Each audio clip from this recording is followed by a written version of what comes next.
Abra sua Bíblia, por favor, Evangelho segundo escreveu Mateus, texto bem conhecido, capítulo de número 28, e vamos ler alguns versículos para nós estarmos meditando na palavra do Senhor. Evangelho segundo escreveu Mateus, capítulo de número 28, versículo 16 em diante. Todos já encontraram amém? E você também que está nos acompanhando o culto aí no seu lar, no aconchego do seu lar, nós lhe convidamos também para que você venha abrir a sua Bíblia no Evangelho segundo Mateus, capítulo de número 28, versículo de número 16 em diante, que diz assim. Todos já encontraram amém? Amém? Quem não achou, diga EBD. Pronto, todos estão participando da EBD, né? Amém. E os 11 discípulos partiram para a Galiléia, para o monte que Jesus lhes tinha designado. E, quando viram, o adoraram, mas alguns duvidaram. E chegando-se Jesus, falou-lhes, dizendo: É-me dado todo o poder no céu e na terra. Portanto, ide, ensinai todas as nações, batizando-as em nome do Pai, e do Filho, e do Espírito Santo, ensinando-as a guardar todas as coisas que eu vos tenho mandado. E eis que eu estou convosco todos os dias, até a consumação dos séculos. Amém. Meus irmãos, o texto que nós lemos é um texto que os irmãos já ouviram várias mensagens, várias pregações em cima desse texto. É um texto clássico quando se fala, ou quando se faz referência a culto de missões. Porque é um texto que vai falar da obra missionária. É um texto onde vai falar da comissão, da grande comissão do Senhor Jesus, aonde, após a sua morte e ressurreição, ele, reunido com os discípulos, dá essa ordem imperativa para os discípulos, para que eles fossem, viajassem, se deslocassem, se esforçassem em pregar o Evangelho. E o que eu acho interessante é que ele vai dizer, batizando-os em nome do Pai, de quem mais? Do Filho, e de quem mais? E do Espírito Santo. Amém. Esta foi uma missão designada pelo próprio Senhor Jesus. E esta missão, quando os discípulos a receberam, eles não demoraram muito para executar o plano que o Senhor tinha colocado sobre as suas vidas. Que eu acho interessante que após 10 dias deste momento, 10 dias após a ascensão de Jesus, quando ele é levado para a eternidade, ele mesmo manda o seu Espírito, envia o seu Espírito, porque havia uma promessa de que ele enviaria o seu Espírito, de que ele encheria os seus discípulos do seu Espírito, para que eles pudessem ter mais ânimo, mais vigor, mais disponibilidade em pregar o Evangelho. O fato é que após os 10 dias, ao cumprir-se o dia do Pentecoste, a Bíblia diz, deixa bem claro em Atos capítulo 2, que de repente veio do céu um som, como um som de um vento poderoso, pousou sobre cada um daqueles discípulos como línguas de fogo, línguas repartidas como que de fogo, semelhantes como línguas de fogo. E a partir daquele momento a gente vai ver a igreja, ela ter um avanço como nunca houve na história da igreja. O primeiro sermão, os irmãos podem observar, Atos capítulo 2, Pedro ele toma a palavra porque foi questionado. Havia ali aproximadamente 17 nações reunidas em Jerusalém por causa das festividades do Pentecoste. E naquele momento ficaram perguntando: será que eles não estão aí cheios de cachaça, encheram o bucho de vinho, estão aí falando baboseiras a altas horas do dia? Mas em outros momentos a gente vai ver, não, mas a gente está ouvindo eles falar das grandezas de Deus na nossa própria língua. Porque ali o Espírito Santo, ele dá. Tem muitas interpretações acerca desse texto. Alguns, por exemplo, não acreditam nas línguas estranhas, nas línguas que o povo de Deus fala, onde ninguém entende. Paulo vai dizer no capítulo 12, só dando uma ênfase aqui no capítulo 14 de 1 aos Coríntios, que aquele que fala em línguas, ele fala a Deus, ele ora a Deus. E se ele não está entendendo, ele tem que orar para que o Espírito venha dar capacidade para ele interpretar as línguas. Mas existe alguns pensamentos de que as línguas estranhas que é falado no meio da igreja não são línguas estranhas, são apenas emocionalismo humano. Mas para quem está orando, para quem está buscando, e no momento em que o Espírito concede que ele fala em línguas estranhas, ele sabe que não é emoção, porque ele tem ciência do que ele está dizendo, ele tem ciência do que está acontecendo ao seu redor, e ele sabe que aquilo ali que está dentro do coração dele é uma ação sobrenatural, vinda da parte de Deus, e movida pelo seu Espírito. Então, a partir desse momento que os discípulos foram cheios do Espírito Santo, Pedro ele toma a palavra, e Pedro prega ali um sermão, uma cruzada evangelística, a primeira cruzada evangelística da história, após a morte do Senhor Jesus. Jesus realizava esses momentos onde grandes multidões se deparavam para ouvir ele. No capítulo 5 do Evangelho segundo Mateus, a gente vai observar, capítulo 4, se não estiver enganado, 5, você vai observar que de repente ele se encontra no monte, capítulo 5, ele se encontra no monte, de repente vê uma grande multidão, ele sobe até uma certa altura do monte, e ali ele começou a ensinar aquele público que estava presente. Ao mesmo tempo que ele ensinava, ele estava também ali pregando a palavra de Deus. Então Jesus ele aproveitava essas ocasiões onde as multidões se concentravam para pregar o evangelho. Pedro, do mesmo jeito, Pedro também aproveitou a ocasião onde tinha muita gente ali em Jerusalém, concentrado, reunido, e ele não perdeu tempo. Porque o que tinha acontecido na vida de Pedro foi algo sobrenatural. Havia uma promessa que o Espírito Santo viria sobre a igreja, viria sobre os discípulos. Jesus, antes de subir ao céu, ele deu uma ordem: olha, fiquem em Jerusalém, não se apartem de Jerusalém, até vocês serem revestidos de poder. E lá no capítulo 16 do Evangelho segundo João, Jesus ele novamente dá ênfase a essa promessa, dizendo: olha, se eu não for, o Consolador não virá. Eu vou para o Pai, mas eu vou rogar ao Pai para que Ele mande outro Consolador. Aí surge a pergunta: por quê? Qual a finalidade da vinda desse Consolador? Será que esse Consolador, a única finalidade dele seria somente consolar a gente dos nossos momentos difíceis, nossos momentos de fraqueza, nos nossos momentos de incredulidade? Ele vinha ali e testificar no nosso coração que nós temos que acreditar mais nas coisas sobrenaturais? Será que o papel dele, será que a finalidade da vida dele era só esse? Somente isto? Não. A finalidade, olhe para cá, por favor, foque em mim, dá um zoom aí. A principal finalidade da vinda do Espírito Santo sobre a vida da igreja é para que a igreja se tornasse uma igreja missionária. Você entendeu, amém? Era para que a igreja se tornasse uma igreja missionária. E voltando novamente aqui ao sermão de Pedro, Pedro não perdeu tempo.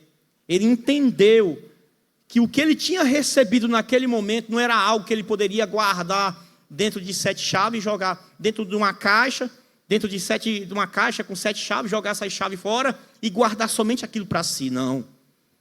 Pedro, ele levanta naquele momento, toma a palavra e prega um sermão ali, meu irmão, que para mim é um dos mais bonitos da Bíblia. E quando ele faz o convite, eu creio que ele não chegou a fazer o convite, mas a Bíblia vai dizer que na proporção, no final do sermão, quase 3.000 almas se converteram ao Senhor, pelo um simples sermão que Pedro pregou. Às vezes dá um trava-língua aí na palavra. E ali, meu irmão, nos abre ali um leque. E nós, como igreja de hoje, trazendo para a nossa atualidade com uma aplicação pessoal na nossa vida. Quando eu me refiro à aplicação pessoal na nossa vida, não estou me referindo somente a mim, como dirigente, pastor de vocês aqui, dirigente congregacional. Mas eu estou me referindo aqui a toda a igreja. E quando eu me refiro a toda a igreja, aí está aqui englobado senhoras, mocidade, adolescentes, crianças, senhores e senhoras. Tanto aqueles que possuem cargo dentro da casa do Senhor ou não. É uma tarefa e uma responsabilidade que não cabe somente aos obreiros e nem ao irmão Laércio que gosta de evangelizar, né? Gosto muito do senhor, admiro o senhor, viu? Sou seu fã. Não é somente ao irmão Laércio que gosta dessa obra, de fazer a obra missionária. É uma tarefa que é para toda a igreja. Mas, infelizmente, a gente vive uma realidade triste quando se fala de missões. A gente vive a obra missionária de uma forma tanto superficial. Pastor, por que superficial? Porque a palavra ela nos dá uma ordem dizendo, ide e pregai. E às vezes, irmãos, nem sempre a gente pode ir por causa das nossas tarefas, dos nossos afazeres. Porque os nossos afazeres são muitos, nós temos muitas tarefas, nós temos muitas ocupações. Mas Deus ele é tão bom, olhe para cá. Deus é tão bom, que mesmo quando às vezes você não faz o ide, Ele sempre te dá uma oportunidade para você falar do amor dele para alguém. Agora a pergunta que eu quero fazer, e você responde para si. Você como igreja, você tem aproveitado essas oportunidades para fazer um pouquinho da obra missionária? Não me responda. Responda somente para Deus.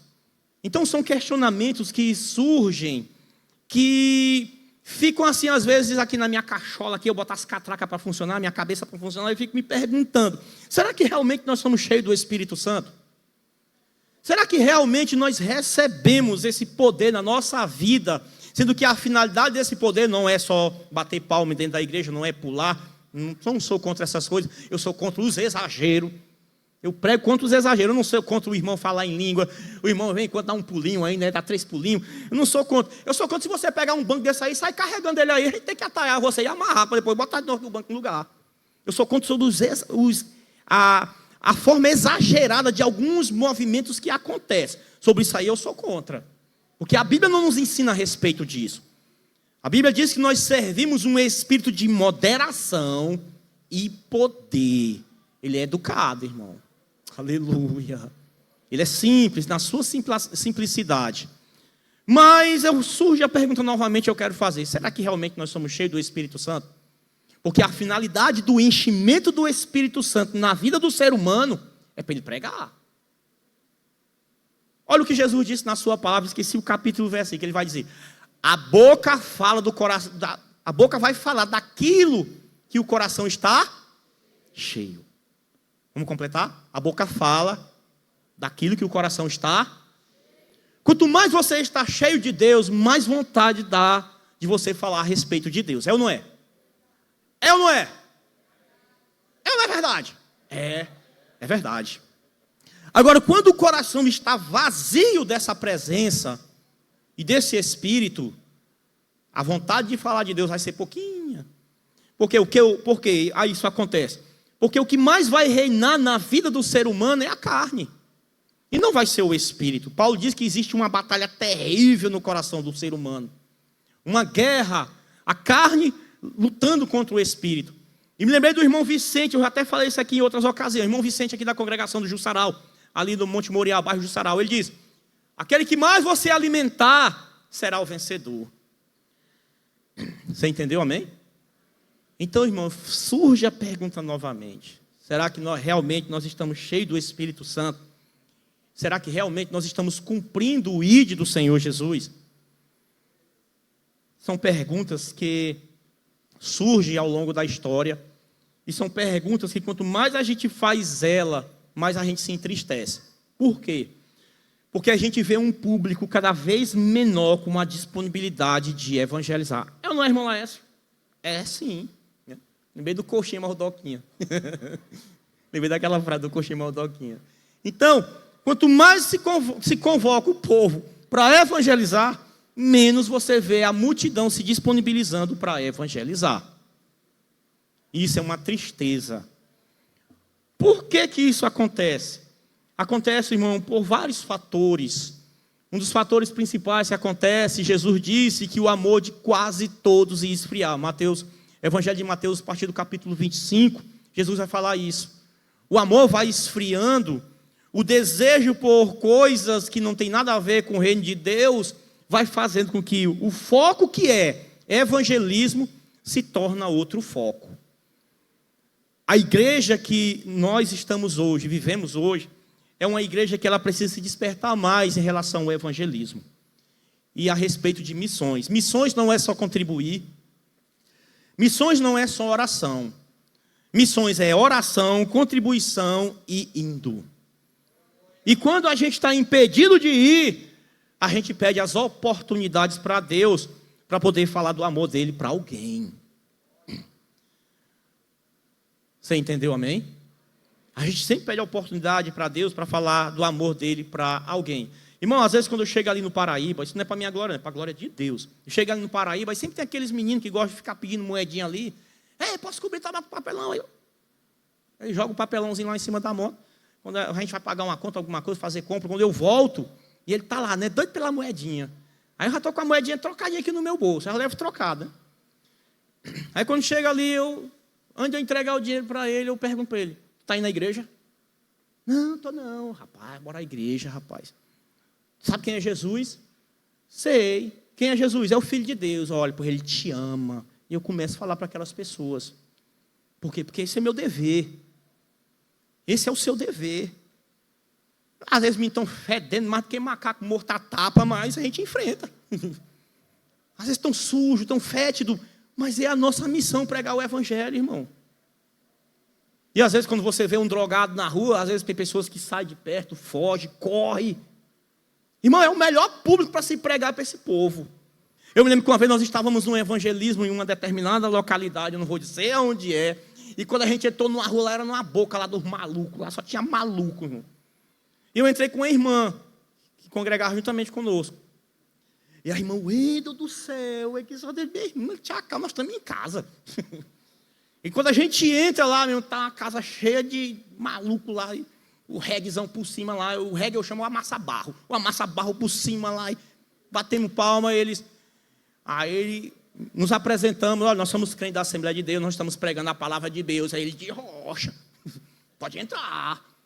E abriram a porta lá, o ambiente, nós entramos, pregamos para ele. Quando eu olhei para alguns deles, estavam chorando, as lágrimas descendo nos olhos, eu digo, vai aceitar Jesus. Quando a gente faz o apelo, agora não, irmão. Mas a semente é plantada. Aleluia, o evangelho é pregado. Poderia muito bem, eu digo, não, vou chamar os homens. Para quê? Se a nossa missão é resgate. Olha, a igreja ela tem o papel e a função de corpo de bombeiro e hospital. Qual é o papel do corpo de bombeiro? Salvar vidas. É o seu papel, o papel da igreja. Resgatar vidas. Hospital, porque quando está aqui dentro, aí a gente vai tratar ele. Com discipulado, aleluia. Oração e ensinando os caminhos e os preceitos da palavra de Deus. Duas finalidades que ela tem. Corpo de bombeiro, vamos resgatar. Judas é só um capítulo, o livro de Judas, só um capítulo, verso 23, diz assim, arrebatai alguns do fogo. Aquele fogo que ele está dizendo ali é o fogo do inferno. Ali não é um fogo fogo de caeira, né, como se no interior, fogo de fogueira de São João, não. Ali é o fogo do inferno. Ele vai dizer, arrebatai alguns do fogo. Nós não vamos salvar todo mundo, a gente não vai conseguir resgatar todo mundo. Mas aqueles que nós pudermos resgatar, nós iremos resgatar no nome de Jesus. Função de hospital, porque chegam doentes aqui e a igreja ela é hospital. Aqui se trata pessoas, aqui muda a vida de pessoas. Às vezes pessoas não querem ser tratadas aqui dentro e querem continuar sendo doentes, né? Cheia de besterol, dizer logo assim. Cheia de besteira em sua vida. Porque ninguém olha para mim, ninguém liga para mim. Irmão, quem liga para você, quem está mais interessado na tua vida e na tua salvação, chama-se Jesus de Nazaré. Eu não perco tempo com briga em igreja, não. Perco tempo com essas coisas, não. Tem pessoas que perdem tempo com essas coisas. Eu não perco tempo com essas coisas, não. Brigar em igreja, isso aí, não fui chamado para isso. Nem discutir, eu gosto. E, às vezes, quando você vai discutir, dá vontade de dar uma voadeira logo aí. Eu não gosto de discussão. Evita essas coisas. Porque às vezes eu sou estressado, irmão. Às vezes eu sou estressado, aí eu não gosto. Pastor, você é estressado? Sou. Às vezes, não é sempre, mas às vezes a gente se estressa com certas coisas. Então, para evitar eu me estressar, a gente tem que... Né, o pastor estava rolando no chão ali com o irmão. Parecia, né, o Evander Holyfield e o Mike Tyson. Não. Perco tempo com essas coisas. A nossa missão aqui é ganhar vidas. É ensinar vocês para que vocês venham ensinar outras vidas os caminhos do Senhor. O nosso papel como igreja é resgatar. Eu enumerei algumas coisas aqui para falar para vocês, já encerro. O que é missão? O que é missão para você? Se eu fosse perguntar talvez para cada um de vocês aqui, cada um teria uma definição de missões. Mas eu enumerei algumas aqui. Missão é falar da salvação. Aleluia. Da salvação em Cristo. Missão é publicar a salvação, é tornar a salvação pública. Vou explicar isso para vocês. Aqui dentro a gente criou o adágio dentro dos irmãos, que aqui se prega, aqui não se prega, aqui se dá sermão. Se prega daquele portão de alumínio para fora. Pregar é anunciar, é tornar conhecido aquilo que não é conhecido no meio daqueles que não conhecem. Pregar é falar para aqueles que não conhecem acerca de um Deus que pode mudar a sua história e a sua vida. O que é missão? Terceiro, é proclamar o louvor ao Senhor. Quando você vai para a rua para o evangelismo, quando você às vezes não dá desculpa, porque às vezes tem que dar desculpa no evangelizar. É o sol. Irmão, o sol sempre foi quente. Sempre. Né? Sempre foi quente. A temperatura do planeta tem aumentado ultimamente e vai aumentar mais, vai piorar. Vai piorar o negócio. Por quê? Jesus já está pertinho de voltar. É o sol. Hoje nós temos o protetor solar. Em sombrinha. Hoje nós temos blusas especiais, né, térmica. Eu gosto de usar ela quando eu estou no sol. Né? Você nem sente calor. Vai dar aquele conforto para você. O sol, meu irmão, de rachar a muleira, mas você está lá. É o sol. Está muito quente. Pastor, quando eu vinha para cá, eu vi um urubu voando só com a asa e se abanando com a outra. De tão quente que está. Vai continuar mais quente ainda. Mas, irmão, para quem tem desejo em resgatar vidas, ele não vai olhar para essas coisas, não. Nem que ele morre lá no sol quente, cai babando lá, mas ele vai pregar o evangelho. Porque ele sente, meu irmão, a alma dele, o coração dele sendo movido por algo sobrenatural. E quem é que faz isso? Aos olhos de alguns, rapaz, esse irmão aí é doido, no sol quente, irmão Laércio, no sol quente, de bike, né, na monarquezinha dele. Ele não se importa com isso, não. O que ele quer é as vidas se aproximando de Deus. Irmão, e tem algo dentro de nós que é sobrenatural, que é divino, que é o Espírito Santo. Ele que nos move a fazer alguma coisa em favor do reino dele. Ontem eu poderia estar dando mesmo desculpa ontem. Garganta. Está inflamado, eu não vou não. Aí digo que eu vou. Nem que eu me lasque, mas eu vou. Nem que eu passe a noite todo dia com febre, mas eu vou. Tem algo que move a gente, irmãos. Aleluia. Aí eu pergunto para você, esse algo sobrenatural que está na tua vida tem lhe movimentado a você fazer alguma coisa para ganhar vidas para Jesus? Se não tem, olhe para cá. Se não tem, se preocupe com isso. Se preocupe com isso, que você precisa mudar isso.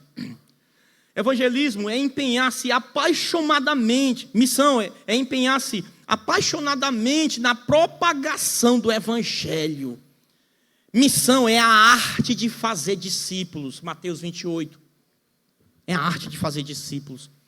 Jesus fez os seus discípulos fizeram mais discípulos, e assim sucessivamente, e o evangelho chegou até nós, e aqui nós estamos fazendo mais discípulos. E os discípulos que nós estamos gerando vai fazer outros discípulos até a volta do rei. Missões é o sistema baseado em princípios, métodos, técnicas e estratégias. Antigamente as pessoas saíam de casa em casa. Hoje sai, mas hoje a gente já usa outros métodos, outras técnicas e estratégias. Uma delas, carro de som. Aí quando o carro de som bate na porta, o camarada não quer ouvir, bota o som na porta dele aí. Chama aí o irmão Raimundo para dar um brado. Prega o evangelho para ver se ele escuta. Ele pode estar lá na rede dele, lá intocado, com 300 cobertor. Mas numa brechinha, que no pequeno espaço que tiver, o som entra, ele ouve o evangelho. Outra estratégia, coreografia. Para quem é contra a coreografia, tem as pessoas que são contra. Nada contra. São métodos, de pescar vidas para o Senhor Jesus. A minha esposa, ela conta que ela aceitou a Jesus após uma apresentação de uma coreografia. Ela foi convidada para o culto. Aí a irmã, bora para o culto. Ela, vamos. Ela foi para o culto de rua. Chegou lá, a coreografia, foi fazer a apresentação. Aquilo ali encantou os olhos dela, encheu os olhos dela. Fizeram o apelo, ela foi lá, aceitou Jesus. Aleluia. Cartazes, faixas, plaquinhas. Jesus te ama. Tem uns ali que foram até na frente de um carro, né, com a faixa. Métodos para evangelismo.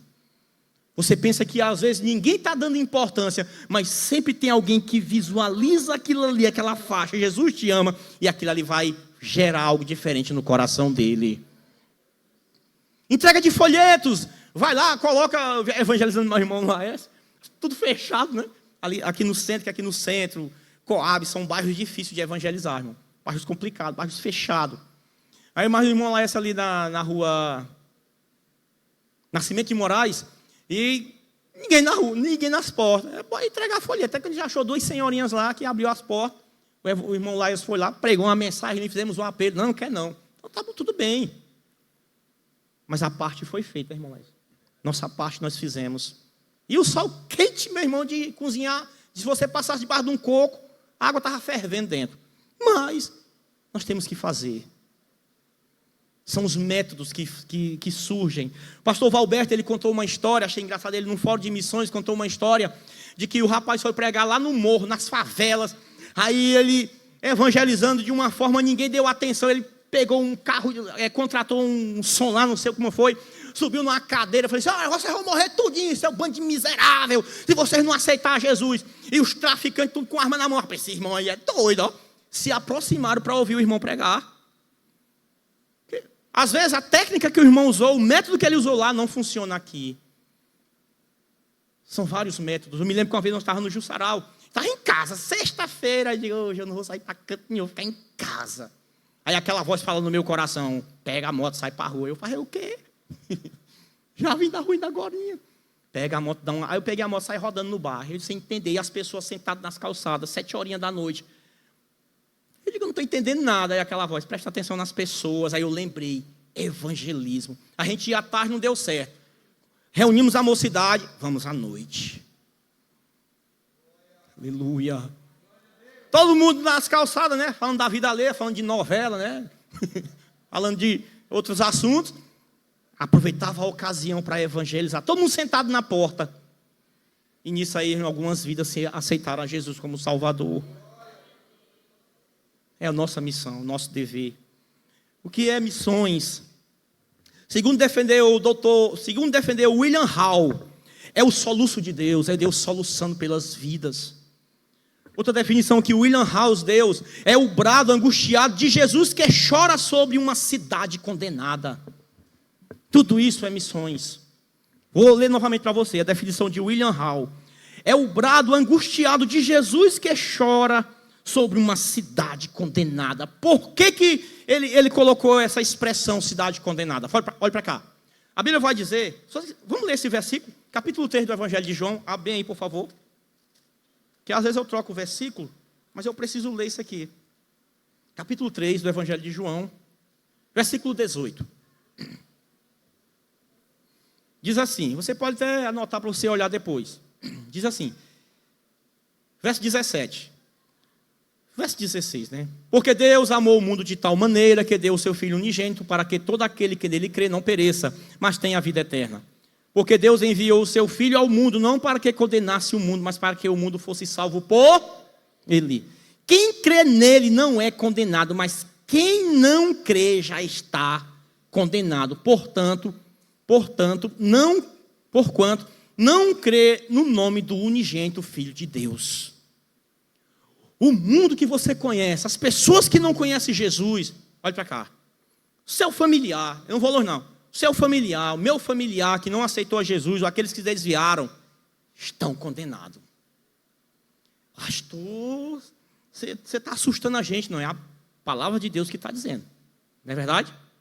Na minha versão aqui está dizendo que já está condenado. Na minha versão não está dizendo aqui que será condenado, não, já está. Já está condenado. Por que estão condenados? Vamos lá, porque abandonaram, porque não crê e porque não quiseram receber Jesus na sua vida. Ah, pastor, mas eu estou orando pelo meu familiar. Continue orando por ele, não desista. Porque existe um versículo, não sei se é Provérbio ou Eclesiastes, que diz: enquanto há vida, há esperança para ele. Aleluia. Para encerrar, é o soluço de o que é missões? É o soluço de altas horas da noite da mãe e do pai pelo filho perdido, pelo filho que se afastou. Quantas e quantas mães hoje choram pelos seus filhos que estão afastados? Conheço várias mães, irmão, que criaram seus filhos no Evangelho, mas infelizmente se afastaram. Isso é triste. O que é missões? É o segredo de um bom pregador. Ser bom pregador não é estar aqui. Ser bom pregador é ir para a rua, pregar o Evangelho. É o segredo de uma grande igreja. Missões é o segredo de uma grande igreja. Pelo porte que nós temos aqui da congregação Getsemane, esses bancos eram para estar lotados de novos decididos. Nossa classe de discipulado está triste. E a gente se preocupa. Mas aí a gente vai sentar com o departamento de missões, porque isso aí está me incomodando. A gente vê outra estratégia, como ganhar vidas para o Senhor Jesus. O irmão Eliel já ativou lá os cultos matutinos, lá no ponto de pregação, mas nós podemos fazer mais. Aleluia. Ah, pastor, eu estou cansado. Meu irmão, cansado todo mundo vive. Meu irmão, se você for ver minha correria, às vezes passo o dia todo viajando, batendo alavanca de caminhão, pisando em embreagem, desviando de cachorro, desviando de bêbado, às vezes desviando de motorista irresponsável que vem imprudentemente fazendo ultrapassagem de forma irresponsável. Outro dia o rapaz quase me jogava ali no Piratininga, naquela curva o cara vinha cortando na contramão, a bitrem, quase que ele me acerta. Aí o caminhão ficou assim, ó. Eu digo, vou descer, mas graças a Deus a gente não aconteceu nada. Nós vimos agora de Teresina com meu sogro fazer uma cirurgia, eu não via nem correndo, irmão. 90, vinha descendo a ladeira, né? E eu digo, rapaz, eu vou devagar. Aí descendo a ladeira, só 90 por hora, descendo. Irmão, eu vi um cara numa SW4, cortando pela contramão e buzinando, quase que nós batia de frente. Ele chegou a sentir o roçar da foice da morte no pescoço. Eita, meu Deus, chegou gelei, irmão. Diga, já eu chego na eternidade. A minha esposa e a minha sogra ficaram assustados pelo susto que a gente tomou. Mas com aquelas vias, aquelas descidas, às vezes tem o acostamento bem largo, a gente puxei para o acostamento rapidamente, para a gente não bater de frente com motoristas irresponsáveis. Então, meu irmão, quase. Tem rumo. Tem rumo.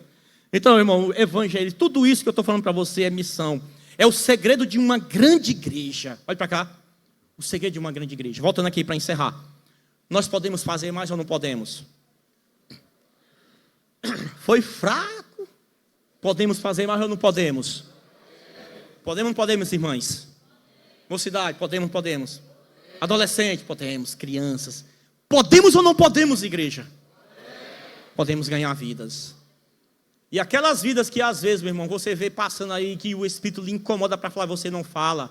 Olha, se aquela pessoa partir para a eternidade, você vai responder por ela. Vai responder por ela. O doutor T.D. Miller formulou as seguintes definições para missões. Missão é a supremacia da igreja. Missão é fazer a palavra de Deus chegar ao conhecimento do povo. Missão é a igreja que vai. Missão é a igreja que ora. Missão é a igreja que contribui. E para encerrar, missão é a igreja que ataca. Atacar o quê, pastor? Atacar o reino das trevas. Aleluia. Atacar o reino das trevas, irmão Raimundinha, sabia? Quanto mais a igreja leva, olha para cá, quanto mais a igreja evangelismo, mais levante do inferno tem contra ela. Quanto mais você faz a obra de Deus, mais levante do inferno vem contra a tua vida. O que você não pode é ficar frouxo com medo. Em frente. Nem que você esteja livre, em frente. Porque Deus lhe deu uma incumbência. Deus nos deu uma tarefa. E a tarefa que Ele nos deu foi pregar o Evangelho. Quero encerrar nessa noite orando. Curve sua cabeça, por favor. Eu falei de forma bem sucinta, irmão, porque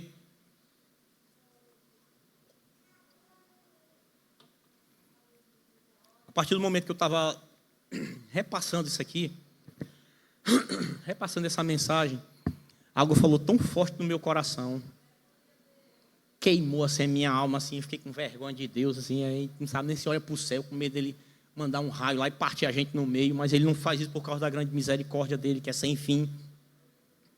E uma vez por outra aí é necessário ele agir de outras formas, para que a igreja venha acordar. Mas o que queimou no meu coração é: precisamos fazer mais. Precisamos fazer mais. Ah, pastor, mas ninguém me dá a oportunidade para evangelizar. Você tem a oportunidade sim, você não faz é porque você às vezes é preguiçoso, porque às vezes você não quer fazer. No seu serviço você pode fazer isso. Onde eu trabalho, irmão, tem uns pirados lá, né? André sabe como é que é o sistema lá. Mas já preguei para todos eles, falo de Jesus para eles. Na oportunidade a gente ri, a gente conversa, a gente dialoga, mas quando abre um espaçozinho para o evangelho neles. Essa é a nossa missão. Esse é o teu dever como igreja. Acorda, meu irmão. Acorda, minha irmã. Desperta. Essa noite aqui, irmão, há um brado, lembrei do irmão Raimundo, há um brado do Espírito nos teus ouvidos. Acorda. Essa mensagem aqui, de forma bem simples para a sua vida, isso aqui é o Espírito do Senhor nos sacudindo, nos despertando, nos acordando. Nós nos ocupamos com muitas coisas, mas nós podemos nos organizar mais para fazer alguma coisa por aquelas vidas que estão morrendo lá no mundo. É triste quando você acorda, às vezes na segunda de manhã, e ouve essa notícia lá no Bacabal, muita treta. Mais um com CPF cancelado. Alguns dizem assim: rapaz, mas o bicho era ruim mais do que falta de ar. Né, irmão Saulo? Aí o bicho era ruim. Mas aquilo ali para mim é dor no meu coração. Porque foi uma vida que foi ceifada pelo poder das trevas, que poderia muito bem estar em outro local. E qual é o local? A casa do Senhor. Nós podemos fazer mais. Eu não sei como é que está o teu coração aí agora. Olha para cá. Eu não sei como está o teu coração agora. Eu não sei como é que está. Não sei se teu coração está queimando. Eu não sei se o teu coração está triste. Eu não sei se o teu coração está soluçando. Obrigado, meu irmão. Eu não sei como está neste momento aí os teus pensamentos. Mas o que eu quero dizer para você é: deixe para trás aquilo que ficou para trás. Recomece a partir de agora.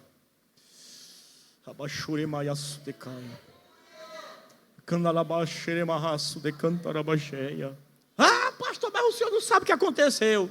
Não precisa eu saber o que aconteceu. O que eu estou sentindo o desejo de falar para você, e eu vou falar: recomece a partir de hoje.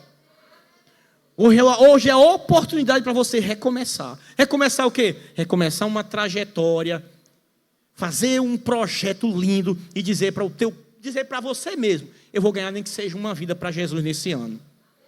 Eu vou me esforçar para ganhar pelo menos um. Nem que seja um menino, uma criança, né? Um adolescente, mas eu vou me esforçar para ganhar. Pai Santo e Poderoso, nós te louvamos na beleza da tua santidade, Senhor. Pela tua palavra que é sem fim, Senhor. Pela tua palavra que fala aos corações, que é como uma espada de dois gumes. Ó Deus, em o nome do Senhor Jesus, eu creio que muitas mágoas do passado estão sendo curadas nessa noite pelo poder do teu Espírito e pelo poder da tua palavra. Senhor, eu creio no nome do Senhor Jesus que muitos pensamentos que eram totalmente contrários à tua palavra estão caindo por terra agora. E eu creio, Senhor, que o Senhor está dando uma nova oportunidade de recomeço, aleluia, em o nome do Senhor Jesus. Pai, eu te peço nessa noite, Pai, sara, meu Pai, aqueles corações que estão doentes. Oh, rabaia, xenemaia, socantarabassuri, marraço de cantaraias. Em o nome do Senhor Jesus, deixa o Espírito do Senhor trabalhar na tua vida. Deixa o Espírito de Deus te movimentar. Quantas e quantas vezes Ele tem falado contigo na calada da noite e tu tem negligenciado a voz do Espírito de Deus. Quantas e quantas vezes Ele tem falado contigo e tu tem negligenciado. A partir de hoje, em nome de Jesus, eu levanto a minha mão sobre a tua vida neste momento. Em nome de Jesus, não negligencie mais a voz do Espírito. Não endureça mais o teu coração quando tu ouvires a voz do Espírito. Você pode até pensar que é um pensamento bobo, um pensamento tolo que vem à sua mente. Não, isso é o Espírito de Deus que quer te levantar como um ganhador de alma. Abra os seus olhos, por favor. E ganhador de alma, ele não precisa ser conhecido não, irmão. Porque tem tanto ganhador de alma anônimo, né, Douglas? Agora, se você está pensando que você vai ser conhecido, não se preocupe com isso aí não. Né, irmão Francisco? Não se preocupe com esse detalhe aí não. Apenas faça.